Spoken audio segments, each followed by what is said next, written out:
은혜 받으실 하나님의 말씀은 사도행전 23장 6절로 11절까지 제가 봉독할 때에 마지막 11절은 우리 합독을 하시겠습니다. 바울이 그중 일부는 사두개인이요 다른 일부는 바리새인인 줄 알고 공회에서 외쳐 이르되 여러분 형제들아 나는 바리새인이요 또 바리새인의 아들이라 죽은 자의 소망 곧 부활로 말미암아 내가 신문을 받노라. 그 말을 한즉 바리새인과 사두개인 사이에 다툼이 생겨 무리가 나뉘어지니 이는 사두개인은 부활도 없고 천사도 없고 영도 없다 하고 바리새인은 다 있다 함이라. 크게 떠들새 바리새인 편에서 몇 서기관이 일어나 다투어 이르되 우리가 이 사람을 보니 악한 것이 없도다. 혹 영이나 혹 천사가 그에게 말하였으면 어찌하겠느냐 하여 큰 분쟁이 생기니 천부장은 바울이 그들에게 찢겨질까 하여 군인을 명하여 내려가 무리 가운데서 빼앗아 가지고 영내로 들어가라 하니라. 그날 밤에 주께서 바울 곁에 서서 이르시되 담대하라. 내가 예루살렘에서 나의 일을 증언한 것 같이 로마에서도 증언하여야 하리라 하시니라. 아멘.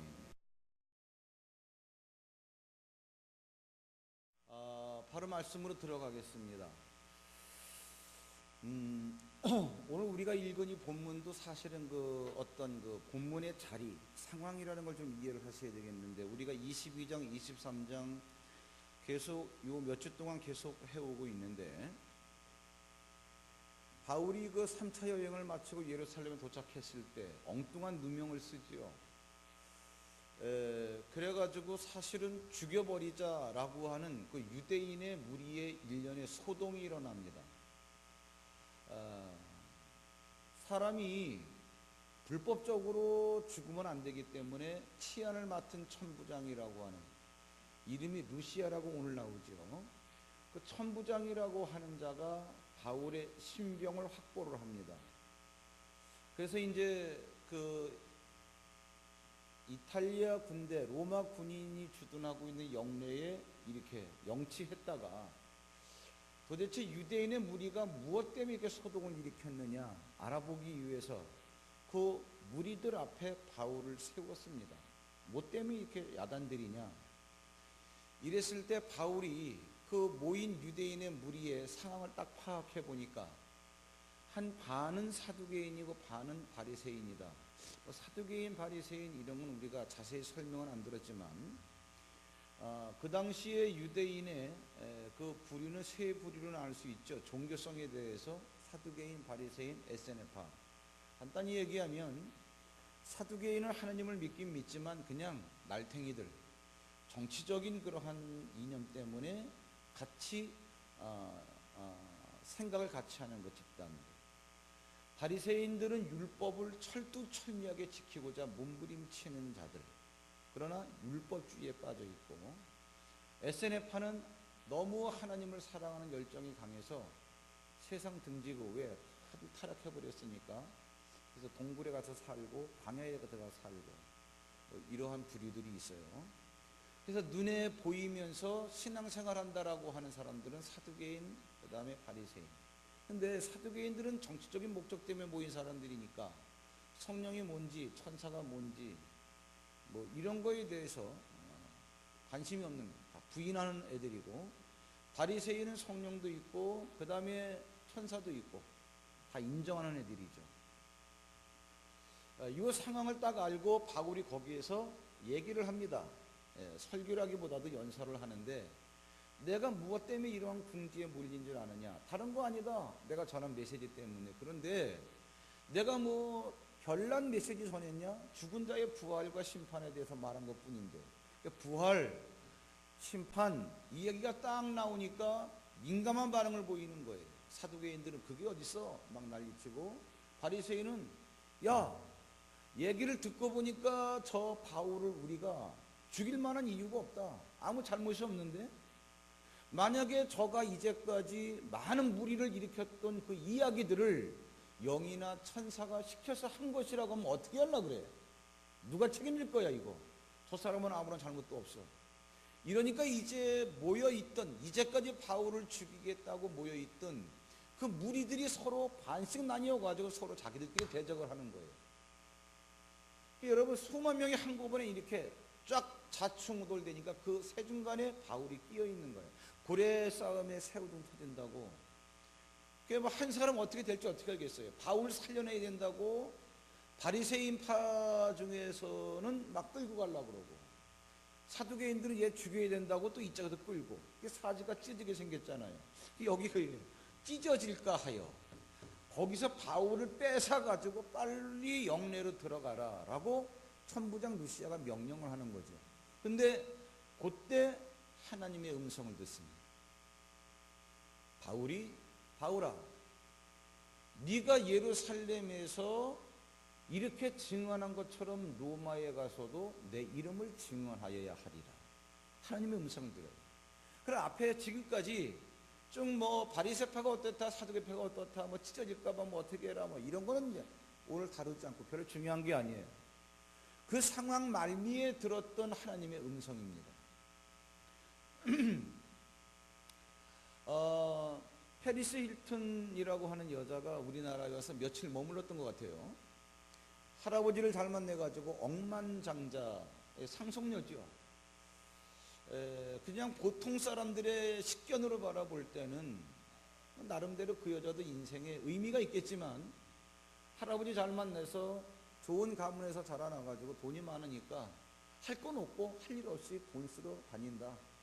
그래가지고 뭐 패션 뭐 쇼나 하고 뭐 그 여자가 입는 건 다 히트를 치고 뭐 그런가 보다. 근데 여러분, 사실 페리스 힐튼과 같이 살려면 살 수 있었던 사람이 누구냐? 바울입니다. 당대의 가말리엘의 문화생이라고 한다면 최고의 학력을 가진 사람이죠. 예수 그리스도를 믿는 자를 합법적으로 죽이기도 하고 감옥에 넣을 수 있다라고 한다면 이거는 공권력을 가지고 있는 거예요. 학력과 그 다음에 공권력을 가지고 있어요. 돈 엄청나게 많이 가지고 있죠. 여러분, 빌레몬서를 읽어보면은 빌레몬에게 쓰는 편지인데, 빌레몬의 종이 오네시모입니다.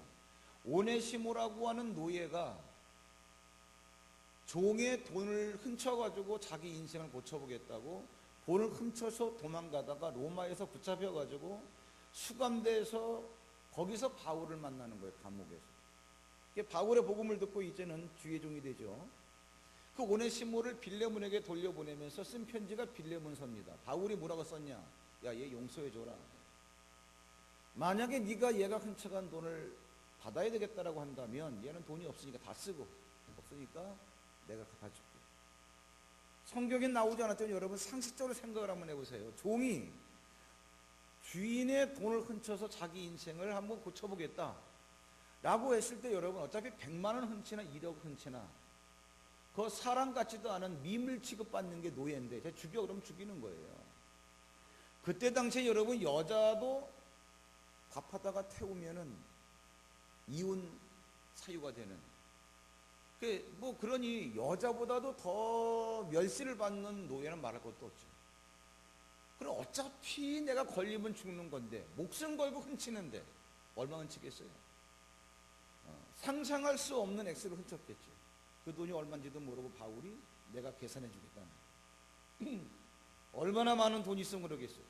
돈이 있지, 배운 거 많지, 공권력이 있지. 자기 인생의 풍류를 줄이려고 한다면 페리스 힐튼이 문제가 아니죠.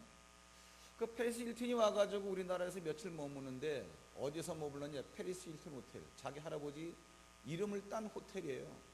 어디 있다 그러더라고요. 저기 한강이 내려다 보이는 신배층에서 제일 전망이 좋은 데서 하루에 반값만 600만 원. 놀라지도 않네. 다 잡은 것처럼. 반값만 600만 원. 이틀 자면 1200만 원. 3일 자면 1800만 원. 하도 안 놀래길래 4일 자면 2400만 원입니다. 그걸 보면서 저는 좀 많은 생각을 했어요. 하도 재밌어가지고 인터넷 들어가 봤더니 페리스 힐튼 그 여자의 애완견은요, 우리가 사는 웬만한 아파트보다 더 좋습니다. 그래서 페리스 힐튼의 애완견의 맨션 이렇게 사진 찍어내는, 뭐 마당이 있고 풀장이 있고 뭐 침대가, 아이고 참, 우리 몇 억짜리 아파트에 산다고 자랑할 게 못해요. 강아지보다 못한 거예요. 아, 누구는 인생을 이렇게 사는구나. 그렇게 살 수 있는 인생을 가지고도 또 이렇게 사는 사람도 있구나. 참 많은 생각을 했습니다. 왜 그랬을까? 여러분은 하나님을 믿으면서 여러분이 믿는 하나님에 대한 어떤 고백을 하고 있습니까? 나의 하나님은 어떻다? 예를 들어 가지고 아브라함 같은 경우 그랬을 거예요. 아브라함은 아브라함의 하나님이라 일컬음 받는 거에 대해서 우리 하나님은 부끄러워하지 않은 하나님. 왜? 히브리서 11장에 나오거든요. 그것도 읽어보면 참 눈물 나는 얘기입니다. 히브리서 11장 아브라함에 관한 얘기 쭉 읽어보면 여러분 갈대우로 떠나가지고서 가나안 길이 너무 힘들잖아요. 먹을 게 없어가지고 애굽까지 내려갔었는데 이 살기 힘든 나그네 인생길에서 마음만 먹으면 자기 친척이 있는 본토 갈대아 우르로 다시 갈 수 있잖아요. 근데 안 가잖아요. 왜? 이 땅에 있는 본향을 사모하는 게 아니라 더 나은 본향 하늘에 있는 것을 사모함이라. 이걸 딱 써보면 나는 저의 하나님이라 일컬음 받는 것을 부끄러워하지 않니. 하나님 말씀하셨어요. 저가 이 땅에서 장막에 유했기 때문에 내가 저를 위해서 하늘에 큰 성을 예비했노라. 그래서 나온 노래가 길. 오늘도 하루 길 나그네 길을. 시간 있으면 내가 쫙 불러드릴 텐데 시간이 없어서 넘어갑니다. 나의 하나님에 대해서 우리가 어떤 고백을 하느냐. 바울은 뭐라고 고백을 하는 거니? 에베소 1장 11절에서 모든 일을 자기 뜻의 결정대로 일하시는 하나님. 이렇게 아주 결정을 해버렸어요. 그리고 왜? 경험 속에서 자기에게 고백을 하는 거예요. 우리 하나님이 어떤 하나님이냐? 모든 세상 만사의 일을 자기 뜻의 결정대로 일을 하시고 자기가 뜻을 가지고 결정하셨으면 결정한 대로 일을 추진하시는 하나님. 바로 이런 이야기예요. 여러분, 우리가 출애굽기에 나오는 모세라고 하는 사람도 사실은 나름대로 하나님에 대한 충성심이 있었고 하나님을 믿는 신앙심이 있었던 사람이에요. 자기는 애굽 사람인 줄 알았어요. 애굽의 왕자인 줄 알았어요. 커가면서 자기가 철들면서 깨닫고 보니까 자기는 히브리인이야. 그런데 애굽 사람 가운데서 자기가 잘할 수 없기 때문에 어머니가 자기를 강물에 뛰어보내가지고 자기 운 좋게 애굽의 왕자가 된 거야. 아, 나는 출생이 히브리인이구나. 하나님을 당연히 믿어야 되겠죠. 왜? 신정국가니까. 나름대로 하나님을 믿는 신앙을 가지고 하나님을 이해한다는 게 뭐냐? 내 동족이 히브리인인데 히브리인이 노예로 살면서 애굽 사람에게 능욕을 받는 거예요. 그러길래 뭐 이런 게 있어. 그래가지고 내 동족을 구한다고 애굽 사람을 한번 뻥 쳤는데 이게 사람이 죽어버린 거예요. 그래서 살인 용의자로 지명 수배가 됐습니다. 살기 위해서 미디안 강으로 도망을 갔어요. 40년 동안 거기서 썩어요. 남의 양을 치면서 그 양 주인의 루엘의 딸 십보라고 결혼을 하죠. 거기서 40년을 썩다 보니까 자기 인생은 그게 끝나는 줄 알았어요. 왜? 40살에 도망가가지고 40년을 살 80살이 된 거예요. 하나님이 그때 찾아오셨어요. 모세야, 내가 너를 바로에게 보내겠다. 그때 모세의 대답이 뭐냐 하면 내가 누구가 내 바로에게 가겠으며 이런 얘기. 옛날에다 설교했기 때문에 그냥 대충 넘어가는데 무슨 얘기냐 하면 하나님 내가 누군지를 아시지 않습니까? 내가 지금 사람을 죽이고 40년 전에 그 애굽의 최고 통치자 바로가 무서워가지고 내가 살기 위해서 도망가서 사는데 지금 나를 그 바로한테 또 보내겠다고 한다는 건 무슨 억지냐 그 얘기예요. 누구 뭐 자존심도 없고 하나님 나를 뭘로 보고 그러느냐. 내가 누구를 가장 두려워한지 알면서 바로에게 보내겠다고. 이게 그 얘기예요. 하나님께서 뭐라 그러시는 거 아니? 내가 너와 함께 있을게 걱정하지 마. 그러니까 또 변명하죠. 난 입이 뻣뻣해가지고 말을 잘 못합니다. 야, 네 형이 말 잘하잖아. 너는 대충 버벅거려도 할 말만 대충 얘기해주면 너네 형이 알아서 쫙 걱정하지 마. 그러니까 또 가서 내가 아무리 그런 얘기해도 뭐 하나님 내가 보냈다 그러면 너네 하나님이 이름이 뭐냐 그러면 내가 뭐라고 대답해요? 나 스스로 있는 자지. 다 가르쳐줬어요. 이렇게 친절하게 대답을 해줘도 몇 번씩이나 나 못 간다라고 거역했던 사람이 누구냐? 모세입니다. 하나님께 충성한다고 한 사람. 왜? 하나님은 항상 인생에 다가오실 때는 갈등을 초래해요. 그러니까 모세는 이걸 받아들일 수가 없는 거예요. 이걸 받아들일 수가 없는 거예요. 사실은 모세는 이것 때문에 결국은 가나안 땅에 못 들어갑니다. 여러분 잘 성경을 보세요. 이것 때문에 못 들어간다는 게 무슨 말이냐면, 하나님이 말씀하실 때 내게 생각되어지는 갈등적인 요소 때문에 하나님의 그러한 콜링, 부르심에 대해서 거부를 하는 마음이 있기 때문에 광야길을 통과하면서도 백성들이 목마르다고 물을 달라는 거예요. 하나님 목마르대요. 반석을 갖다 지팡이로 쳐라. 쳤어요. 물이 나왔어요. 해결됐습니다. 38년 뒤에 똑같은 사건이 일어났어요. 목마르다고 또 난리를 쳐요. 하나님께서 이번에 뭐라 그러시는 거 아니? 야, 저 바위 덩어리 있지? 예, 바위 덩어리에다 대고 야, 물을 내라 라고 말을 해라. 말을. 그럼 물 나올 거다. 세상에 이런 게 어디 있어요? 믿어집니까 이게? 안 믿어지죠. 그러니까는 물을 내라 라고 말을 하지 않고, 옛날에 38년 전에 했던 경험이 있으니까 백성들의 그 원망이 듣기 싫어가지고, 내가 너희들을 위해서 물을 내란 말이야? 에이씨, 그래가지고 지팡이로 2번이나 뻑 치니까 물이 나오게 나와. 이게 뭐냐? 하나님은 한 번 약속하신 걸 계속 행하시는 거예요. 그러나 항상 진행되는 상황 속에서 말씀에 순종하지 않을 때는 그게 문제가 되는 거예요. 지팡이로 치면 물이 나온다.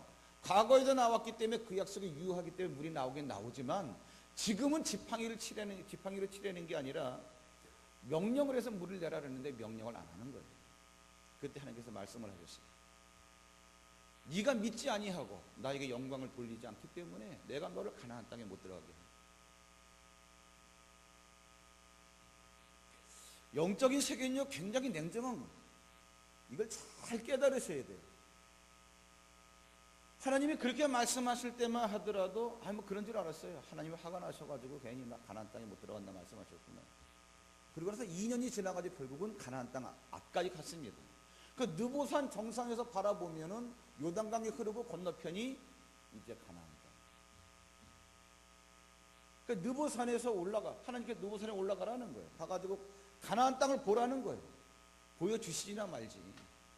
그때 모세가 뭐라고, 하나님 나 들어가겠습니다. 들어가게 해주세요. 하나님이 뭐라는 줄 아세요? 이런 일로 2번 다시 나한테 기도하지 마라. 애늘이 없습니다. 영의 세계는 여러분들이 오해해서 그런데 굉장히 차가워요. 감정이 안 통하는, 인정이 안 통하는데, 하나님이 한 번 안 된다 그러면 안 되는 거예요. 물론 영적으로는 들어갔습니다. 왜 그러냐면 마태복음 17장에 보면 예루살렘에 변화산이 있는데 예수님과 모세와 엘리야가 함께 기도하는 장면이 나오죠. 영적은 구원받았지만 육신적으로는 가나안 땅에 들어가서 누려할 수 있는 것을 다 놓쳐버리는 거예요. 왜 그러냐? 하나님이 말씀하셨는데 말씀대로 따르지 않았기 때문에. 마찬가지예요. 여기서 설교 들으면서 이번 주 설교 참 은혜로워. 은혜로운 뭐 하겠습니까? 받은 은혜대로 살지 않는다. 그거는 애누리도 없어요. 다 놓쳐버리는 거예요. 여러분들이 다 놓쳐버리는 거예요. 이 시대에 제가 볼 때는 99%의 기독교인들이 이렇게 살아가는 것 같아요. 이렇게 살아가는 것 같아요. 그런데 모세는 그러지 않았습니다.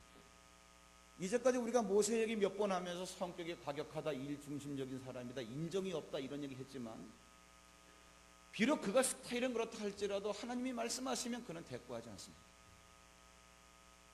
왜 그러냐? 하나님은 모든 일을 자기 뜻에 결정대로 일하시는 분이기 때문에 내가 항변해봐야 의미가 없다는 거예요. 내가 때를 써봐야 되는 일이 아니라는 거예요. 그러니까 어떤 것을 요구하신다 할지라도 그것이 내가 부담이 가고 내 마음에 들지 않는다 할지라도 하라면 하는 스타일이 누구냐? 바울이에요. 왜? 하나님이 어떤 분인가를 알기 때문에. 어떤 분인데? 에베소 1장 11절 모든 일을 자기 뜻의 결정대로 일하시는 분. 그분이 바울에 대해서 결정을 해버리셨어요. 바울이 예수 그리스도를 처음 만났을 때 바울이 어떤 사람인지를 아느냐? 이방인과 이스라엘 사람들에게 내 이름을 전하기 위해서 택한 나의 그릇인데, 그가 내 이름을 전하기 위해서 얼마나 많은 고난을 받아야 할지, 그가 고난이라고 하는 경험을 통해서 아마 내 이름을 전할 거다. 그런데 그 고난이 만만치 않을 거다 라고 말씀을 하셨어요. 바울은 이걸 알았어요. 내 마음엔 들지 않지만 내 인생에 대해서 하나님은 이렇게 결정을 했구나. 받아들이는. 그래서 그는 출발부터 이걸 받아들이고 한 번도 하나님의 요구에 대해서 거절한 적이 없어요. 여러분, 고난이라고 하는 것도요, 의미를 부여하면은 가치로 탈바꿈을 합니다. 그 전유성 그 개그맨 있죠. 지금은 활동을 잘 안 하는데 언제 텔레비에서 한번 보니까 관악산에 올라앉아가지고 시계를 보면서 왜 40분이 나는데 왜 안 오지? 그런. 조금 있으니까는 저 밑에서 짜장면 10개씩 막 누가 철가방을 들고 막 올라오는 거예요. 그러니까 둘이 만나가지고 짜장면 먹는 거, 맛있다. 좀 불었네. 그러면서 40분 걸려서 왜 그랬냐? 어디 지나가다 보니까는 담벼락에 서울 시내 어디나 배달 가능 짜장면.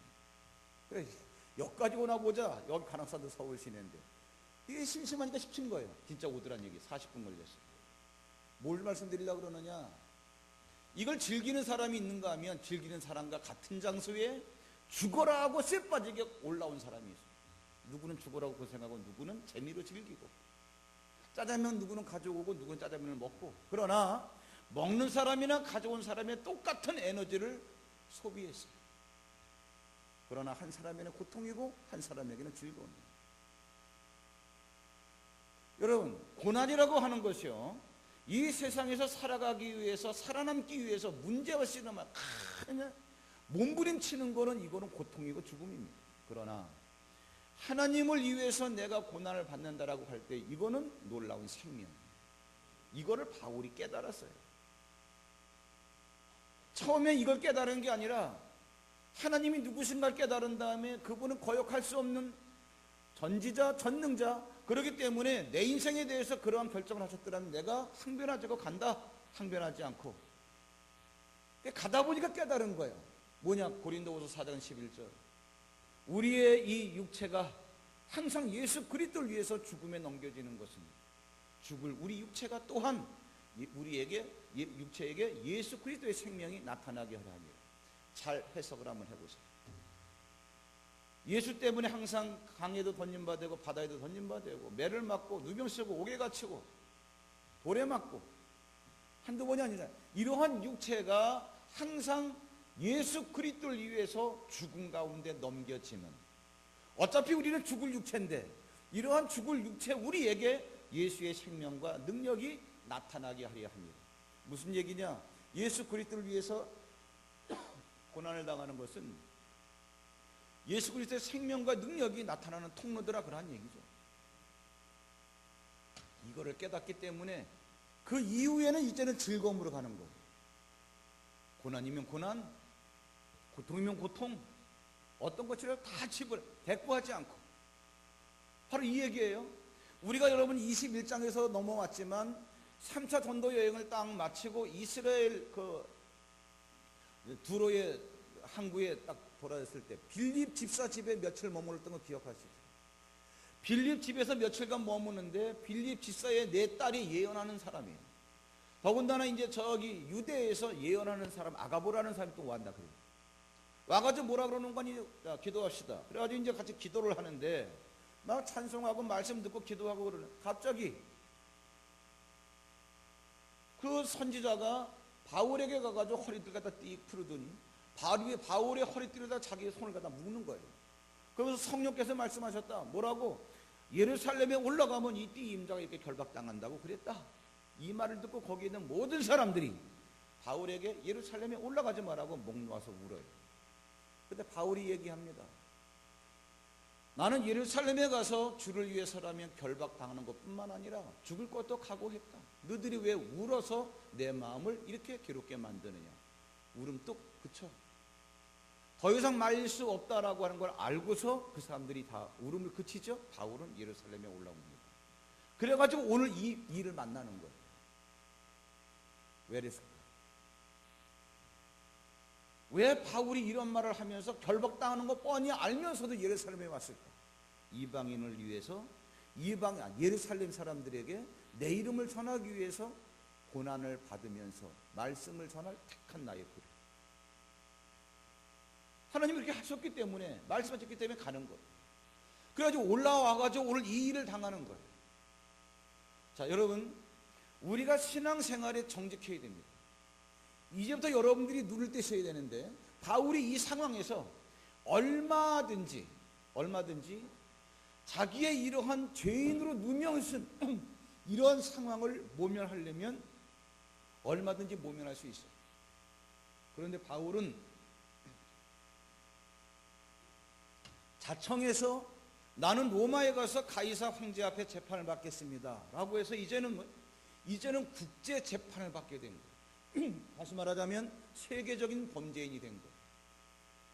우리가 여러분 이걸 낭만적으로 바라볼 때는 바울에게 로마의 길이 열린다, 세계 무대에 선다 그럴지 모르지만 잘 생각 한번 해보세요. 내가 잘못이 없는데도 예를 들어 가지고 어느 회사가 내가 하는 회사의 제품에 무슨 하자가 있다 그래가지고 법적 소송을 걸었어요. 뭐 파스텔 우유가 뭐 좋으니 나쁘니 해가지고 얼마나 오랫동안 먹어야 돼 말아야 돼, 소비자가 다 떨어져. 몇 년 지난 다음에 그 아무런 하자가 없어. 그러면 고소한 회사가 죄송합니다, 신문에다가 사과문 내죠. 사과문 한번 낸다고 해서 회복되는 게 아니에요. 회사는 이미 부도가 났어요. 모든 일이 다 그렇습니다. 내가 누명을 썼어. 잘못한 게 없는데 사람들에게 많은 오해를 받았어. 나중에 끝까지 재판 가가지고서 무죄가 증명이 됐어. 나를 고소한 사람이 사과문을 내. 사과문 낸다고 회복되는 게 아니에요. 보는 사람이 있고 안 보는 사람이 있고 그래. 자, 이게 여러분 세상인데 우리가 살아가는 세상의 시각을 가지고 여길 바라보면 어떻게 되느냐? 바울은 예루살렘에서 지금 복작복작하고 있지만, 죽이네 살리네 그러지만 여기서 바로 석방될 수 있는 사람이에요. 그럼에도 불구하고 그것을 뿌리치고 나는 로마까지 가겠다. 그때 세계를 지배하고 있는 로마 가이사 황제 앞에서는 재판받겠다. 더군다나 여러분, 로마까지 가면은 이스라엘은 로마의 지배를 받고 있는 상황이기 때문에 그 로마 지배국의 입장에서 바라볼 때는 이스라엘 사람 그 중에 하나 아무것도 아니에요. 재판하다가 조금 못 알아듣겠거나 귀찮거나 잘 하면 신경이 거슬리면 죽여 그러면 죽는 거예요. 거기 가가지고 어떤 결과가 있을지를 알고 거기까지 가겠냐 그러하니. 근데 바울은 갑니다. 왜 가느냐? 간단하잖아요. 조금 전에 하나님께서 뭐라 그랬냐? 네가 예루살렘에서 이러한 고난을 당하면서 내 이름을 증거한 것처럼 로마에 가서도 네가 내 이름을 증언하여야 한다 라고 하는 게, 모든 일을 자기 뜻의 결정대로 일하시는 그 하나님이 바울에게 말씀하시는 거예요. 내가 옛날에 예수를 처음 만났을 때 이방인과 이스라엘 사람을 위해서 고난받아야 된다는 걸 내가 알았지만, 그래서 내가 지금 이스라엘 사람들을 위해서 이제까지 복음을 정했어. 그거 끝났어. 이제는 어디로 가야 돼? 이방인을 위해서 가야 되는데 그 이방인이 누구다라고 하는, 구체적으로 로마에까지 가라가 주님의 말씀이에요. 거역하지 않습니다. 풀려날 수 있음에도 불구하고 가는 거예요. 왜? 가라고 하시기 때문에. 자, 보세요. 이제 여러분들이 가능하면 성경을 보시면서 따라오시면 좋은데, 사도행전 23장 29절을 봐보세요. 사도행전 23장 29절은 뭐냐 하면은요, 천부장이라고 하는, 루시아라고 하는 천부장이죠. 바울을 갖다가 딱 이렇게 잡아가지고 조사해 보니까 얘가 지금 죽일 만한 죄가 아무것도 없어. 근데 하도 백성들이 소요 사태를 일으키니까 얘를 지금 이스라엘을 통치하고 있는 로마에서 파송된 총독 벨릭스에게 보내야 되는 거예요. 상관에게. 그 몸만 보내는 게 아니라 편지까지 써가지고 친필로다가 써서 보냅니다. 이 사람을 보내는 이유.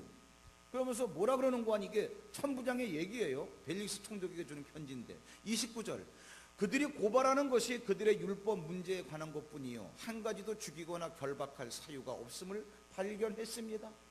그 당연히 벨릭스는 자기 부하가 조사한 이것을 근거로 해서 재판을 하겠죠. 아하, 안심이구나. 바울은 당연한 거예요. 안심이구나. 자, 이제 벨릭스 손에 넘어갔습니다. 총독 벨릭스 손에 넘어갔는데 24장 23절을 봐보세요. 벨릭스가 바울을 딱 이렇게 신문한 다음에 뭐라 그러는 거 아니, 백부장에게 명하여 바울을 지키되 자유를 줘라. 그리고 그의 친구들이 그를 돌보아 주는 것을 금하지 말라. 야, 감옥에는 갇혀 있어도 친구들이 들락날락하게 하고 같이 술도 마시게 하고 걔한테 자유 줘.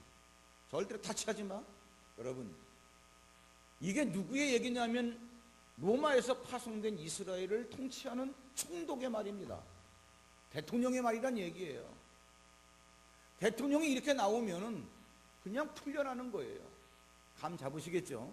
자, 재밌는 게 있습니다. 조금 더 내려가시면 거기 25절 보시면 바울이 그 벨릭스에 대해서 성경을 가르쳐줘요. 25절에 바울이 의와 절제와 장차오는 심판을 강론하니 벨릭스가 두려워하여 대답하되 지금은 가라. 내가 틈이 있으면 너를 부르리라. 이거 조용히 얘기했겠죠? 바울의 마음에 어떤 생각이 들겠어요? 아, 얘가 이제 나한테 끌려오는구나. 내가 쥐락펴락할 수 있구나. 아무리 총독이라 할지라도. 더 재밌는 게 있어요. 그 26절에 동시에 또 바울에게서 돈을 받을까 바라는 거로 더 자주 불러 이같이 이야기하더라. 돈 몇 푼 집어주면 끝나는 얘기예요. 근데 바울이 이 정도의 돈이 없겠습니까? 아까 제가 말씀을 드렸는데, 자, 그런데 2년이 지나면서 총독이 바뀌어요. 벨릭스가 가고 다시 베스터가 그 후임으로 오지요. 자, 그러면서 이제 어떻게 얘기가 흘러가는 거 하니 25장 25절을 봐보세요. 앞으로 우리가 다룰 내용이지만 한번 뜨문뜨문 보는 거예요. 25장 25절 보면은 이제 베스도 총독이 새로 왔어. 새로 왔으니까 이스라엘의 왕 그리고 왕의 누나 이러한 정치권의 실세들하고 같이 뭐 술도 마시고 교제도 하겠죠. 처음 왔으니까. 그래서 그 베스도 총독하고 이스라엘의 왕, 비록 뭐 명목적이긴 하지만 그 다음에 그의 누나 이러한 실세들이 다 모인 거예요. 모여가지고 내가 보니까 그 이상한 거 뭐 바울이래나 사울이나 뭐 이상한 거 죄인이 있다 그러던데 내가 그 사람 만나봤거든요. 만나봤더니 그 사람 뭐 별거 아니던데. 이래가지고 이제 자기들끼리 하는 얘기예요. 그 베스도가 그 아그리빠 왕한테 뭐라 그러는 거 아니? 25절에 보시면 내가 살피건대 죽일 죄를 범한 일이 없더이다. 바로 이렇게 얘기한 거예요. 더 재밌는 게 있어요. 그래서 이 베스도 총독의 말을 듣고 아그리빠 왕과 그의 누나 이 셋이 다시 바울을 불러가지고 진짜 죄가 있나 없나 쭉 신문을 해보고 난 다음에 그들이 서로 주고받는 대화가 있어요. 그게 어디에 나오는 거니? 26장 32절에 보면 30절부터 보겠어요. 30절부터. 왕과 총독과 버니게는 그 아그리빠 왕의 누나입니다. 왕과 총독은 이제 그 로마에서 파송된 그 총독을 말하는 거고, 버니게와 그 함께 앉은 사람들이 다 일어나서 물러가 서로 말하되 이 사람은 사형이나 결박을 당할 만한 행위가 없다 하더라. 그 뭐라고 말하는 거 아니? 이에 아그리빠 왕이 베스도 총독에게 말하되 이 사람이 만일 가이사에게 상소하지 아니했더라면 석방될 수 있을 뻔하였다. 저를 보세요. 바울이 재판받으면서 이렇게 얘기했습니다. 우리 이스라엘이 지금 로마의 통틀 받는 거 아니겠습니까? 그럼 내가 여기에서 재판받는다 할지라도 이것은 로마법의 지배를 받는 가이사 황제 앞에 내가 선 사람인데 나는 그렇다면 로마까지 가서 정식 재판 받겠습니다. 로마로 보내주세요. 이렇게 상소했기 때문에 그것만 아니라고 한다면 여기서 바로 석방될 수 있는데 제가 자청해가지고 로마까지 가서 재판받겠다고 했기 때문에 보낼 수밖에 없다 그 얘기예요.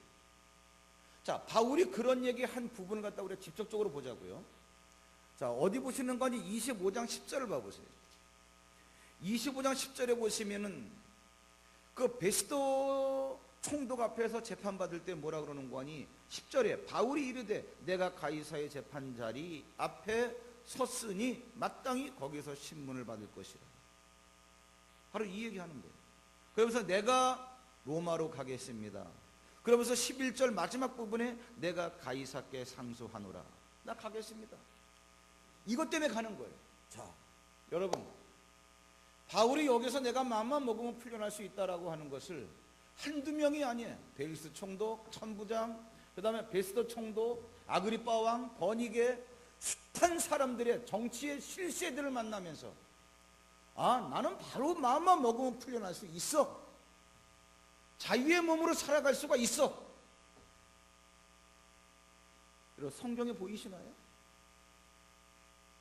그럼에도 불구하고 바보가 아닌데 그렇게 영특한 사람이 나 가이사 앞에 가도 나 재판 받겠어. 왜 말했냐 그 얘기. 왜 말을 했냐 그 얘기. 바로 조금 전에 하나님께서 그 난리치는 사두개인과 바리새인 틈바구니에서 간신히 빠져나왔을 때 하나님께서 갑분숨 몰아쉬기도 전에 바울아, 예루살렘에서 네가 이처럼 능력을 당하며 고난 가운데 내 이름을 증언한 것처럼 예루살렘에서 이렇게 증언하여야 한다. 여기에 대해서 바울은 숨도 못 쉬겠습니다. 이제 지쳐가지고 이제 겨우 한 굽이 넘겼는데 이러한 핑계 하나 되지 아니하라. 어떻게 하면 내가 로마로 가지? 재판받는 상황 속에서 총독에게 상소하라. 그러면 갈 수 있기 때문에. 왜 그럴까? 모든 일을 자기 뜻에 결정대로 일하시는 분이 내 인생에 대해서 이렇게 결정하시고 말씀하시기 때문에 그 얘기하는 거예요.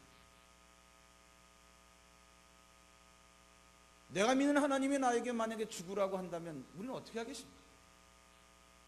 하나님께서 예수 그리스도를 이 땅에 보내주시고 예수 그리스도가 십자가에 죽으시고 부활하신 다음에 승천하시기 직전에 예수님을 믿는 사람들에게 뭐라고 말씀하셨냐? 마태복음 28장 19절에 보시면 18절에 보시면 하늘과 땅의 모든 권세를 내게 주셨으니 그러므로 이 그러므로라고 하는 여러분 접속사를 가만히 음미해 보세요. 그 앞에 무슨 말이 있습니까? 하늘과 땅의 권세가 내게 있다. 그러므로 그러면 뒤에는 읽지 않는다 할지라도 무슨 말이 있겠어요? 하늘과 땅의 권세가 너에게 나타나게 하려면 이 얘기. 여러분 우리는요 하늘의 권세도 필요 없어요. 땅의 권세만 있어도 모든 인생의 문제 끝납니다.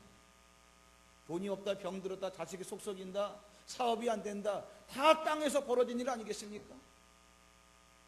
이러한 땅의 권세를 가지신 분이 뭐라고 말씀하시느냐? 그 권세가 나한테 있다. 그러므로 너희는 가서 모든 족속으로 제자를 삼아 아버지와 아들과 성령의 이름으로 세례를 주라. 그리하면 내가 너희와 함께 있으리라. 우리와 함께 있겠다고 하는 분이 어떤 분이에요? 땅의 권세를 갖고 있는 분. 근데 우리는 하나님께서 예수를 믿는 나에게 이렇게 말씀하실 때 이 말씀에 대해서 예스 이게 안 나오는 거예요.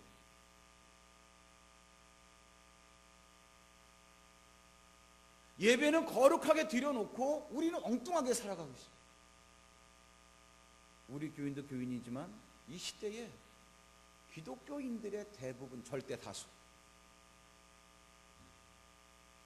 죽으라면 죽겠냐?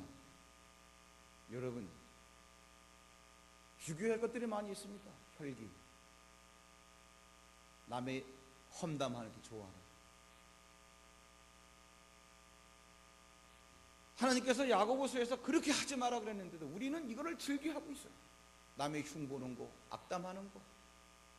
오히려 그 사람이 진짜 잘못했다 할지라도 이 허물을 덮어줘야 되는데 모여가지고 남의 말 하기 좋아. 저는요 제가 재밌는 말씀 하나 해드릴게요. 이스라엘 백성들이 구약 잘 보세요 여러분.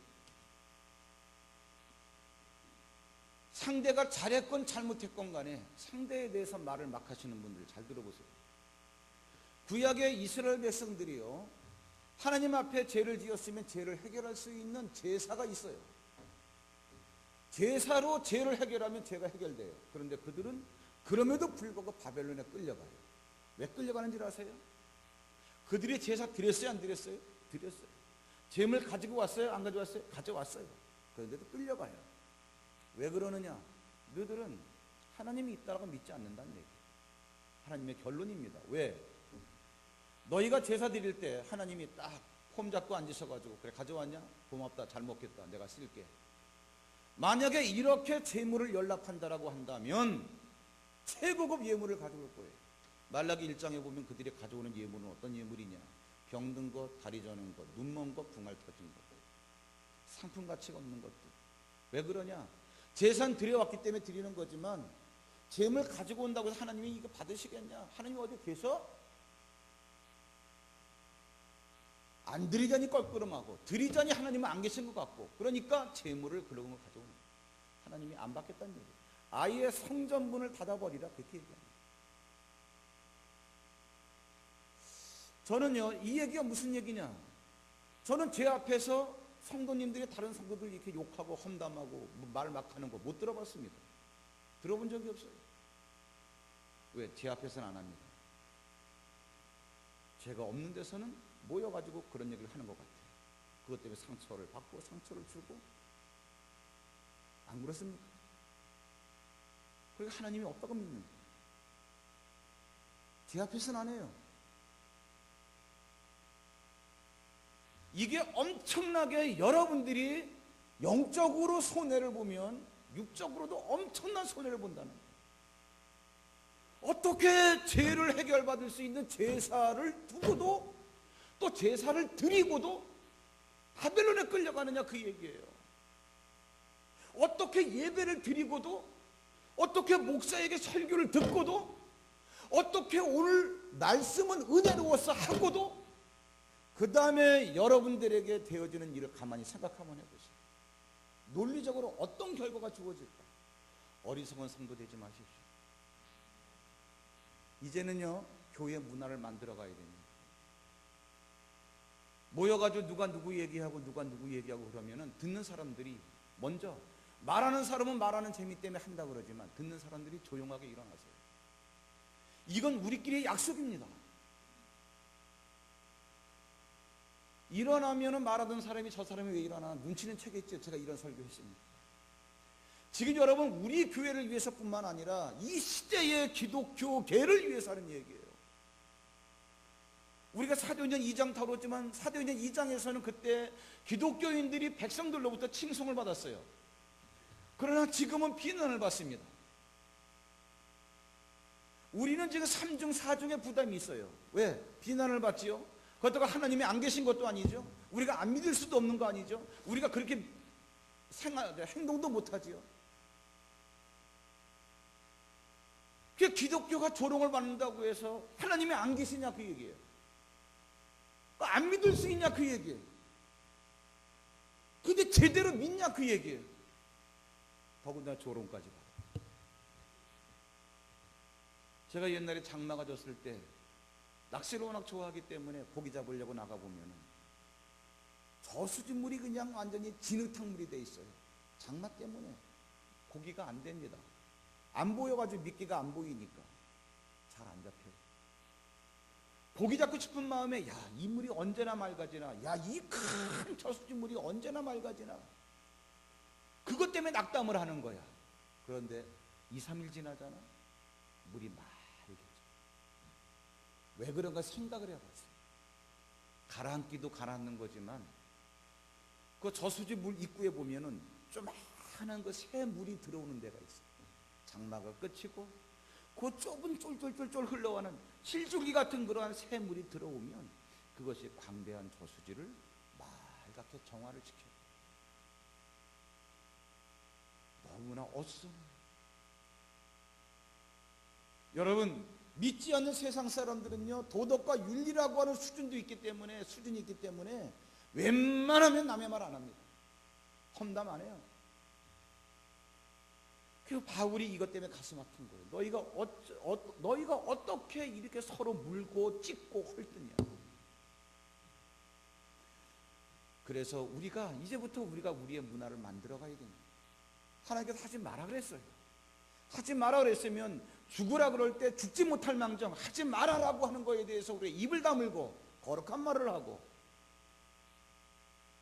오히려 상대가 진짜 잘못이 있다 할지라도 비난하는 게 아니라 못 본 척, 못 들은 척하고 모르는 척하고 감싸주고, 이러한 운동들이 일어나면 어느 누구에게 선거부터 시작이 되면 이것이 전체 물을 맑힐 수 있는 하나의 새 물이 된다, 그러한 얘기. 이제는 여러분 절제가 안 돼서 말한다면은 말 듣는 사람부터라도 일어나세요. 우리가 이걸 만들어 가야 돼요. 죽으라면 죽겠습니까? 거창한 목숨까지 바칠 생각은 나중에 하고, 하나님, 내 입이 죽고 내 혈기가 죽고 내 행동 잘못하는 이 모든 것들이 죽고 하나님이 원치 않는 것이기 때문에 그리고 나서 이제 우리가 거룩한 목표를 세워가지고, 야, 하늘과 땅의 권세가 다 나한테 있다. 그러므로 이렇게 하면 내게 있는 하늘과 땅의 모든 권세가 너희에게 다 적용되어진다. 그러고 난 사람이 그러고 났을 때 예수의 이름으로 하나님 이거 하면은 예수님께서 내 이름으로 무엇이든지 구하면 내가 시행하겠다. 왜? 내가 누군데? 하늘과 땅의 권세 가진 그 이름인데. 말씀이 여러분 이렇게 풀려지는 거예요. 손해보지 마시기 바랍니다. 여러분들이 죽으라면 죽는 것이 사는 겁니다. 우리 교회의 문화를 만들어 가시고 정말 성숙된 교회를 만들어 가시고, 우리 교회가 잘한다 할지라도 이런 잔소리는 또 나올 수 있어요. 왜? 우리는 에베소 4장 15절에 나오는 것처럼 우리는 자라서 머리 대신 그리스도까지 자라야 되기. 여러분의 거룩한 목표에 이르시기를 주님의 이름으로 축원합니다. 우리 이 시간 찬양하면서요, 필리핀 선교가 이제 오후 3시에 출발을 합니다. 그동안 교회가 후원도 많이 했고 또 뭐 이런저런 활동도 많이 해서 모자라는 자금 마련한다 그랬는데, 오늘은 돈 때문이라기보다도 그래서 약소하게 여러분들이 감동되는 대로 이렇게 헌금을 하시면 필리핀에 좀 연약한 교회를 섬기는데 다 사용합니다. 하나님 아버지, 28명이 오늘 이제 필리핀 단교 선교로 떠납니다. 가는 자들이나 여기에서 그들을 위해서 중보기도 하는 자들이나 또한 오늘 예배를 드린 자들이, 하나님, 우리가 이 땅에서 인생을 천년만년 살 줄 알고 또 인생이 나의 것이고 내가 인생의 주인인 줄 알고 살아가는 어리석음에 대해서 하나님은 한없이 우리에게 경고를 해주셨습니다. 바울은 이 세상적인 모든 탁월한 조건을 가지고 있으면서도 그는 깨달은 영적 깨달음이 있었으니 하나님은 모든 일을 자기 뜻의 결정대로 일하시는 분입니다. 그래서 그분이 내 인생에 대해서 어떻게 하라고 말씀하실 때 그것이 호흡 불호를 떠나서 한마디 변명하지 않고 핑계 없이 하라는 대로 했던, 그래서 죽음에 넘기리라라고 할 때도 죽음에 넘겨지는, 그러나 죽음에 넘겨진 것이 죽음으로 끝나는 것이 아니라 바로 거기가 예수 그리스도의 생명이 나타나는 자리임을 바울은 하나님 말씀에 순종하면서 배웠습니다. 하나님, 만약에 우리에게 죽으라고 하면 우리는 어떤 반응과 어떤 대답을 하겠습니까? 예배가 끝난 다음에라도 오늘 하루 종일, 해결이 안 되면 일주일, 답이 나오지 않으면 한 달, 이 거룩한 고민을 하게 해서 하나님이 나에게 죽으라고 하신다면 나는 어떻게 대답하고 어떻게 행동할까? 하나님, 거룩한 고민을 하게 해서 궁극적 대답을 가지고 하나님 앞에 서는 온전한 하나님의 사람이 되게 하여 주시옵소서. 오늘 예배를 하면서 주 앞에 귀한 물질을 준비했습니다. 하나님, 거룩한 물질을 받으시고 예물을 준비한 손길들 하나님께서 붙들어 주시며 하늘과 땅의 권세를 갖고 있는 분이 붙들어 주시기 때문에 하나님께서 죽으라면 우리가 죽을 수 있게 되기까지 행할 때에 그 행하는 자리에서 하늘과 땅의 가진 권세를 가지고 나타나 주셔서 우리의 모든 삶의 매듭을 풀어 주시리라 믿으며 멋진 그리스도인이 되게 하여 주시옵소서. 혈기를 죽이게 하시고 남의 말하는 이 혀를 다 죽이게 하시고 독한 마음을 품는 이 마음을 다 내려놓게 하시고, 하나님, 우리에게 죽으라고 하실 때 우리가 정말 죽을 수 있는 하나님의 사람으로 서게 하여 주시옵소서. 이제는 우리 주 예수 그리스도의 은총과 하나님 아버지의 극진하신 사랑과 성령님의 감화감동 교통 역사하시고 죽으라고 할 때 죽을 수 있게 되기까지 머리 대신 그리스도까지 자라가기 원하는 하나님의 사랑하신 사람들 머리머리 위에 오늘 필리핀 선교 일주일 다녀오고자 앞에서 파송 예배를 드리는 28명 하나님의 사람들 머리머리 위에 이제로부터 영원토록 함께 하시기를 간절히 축원하옵나이다.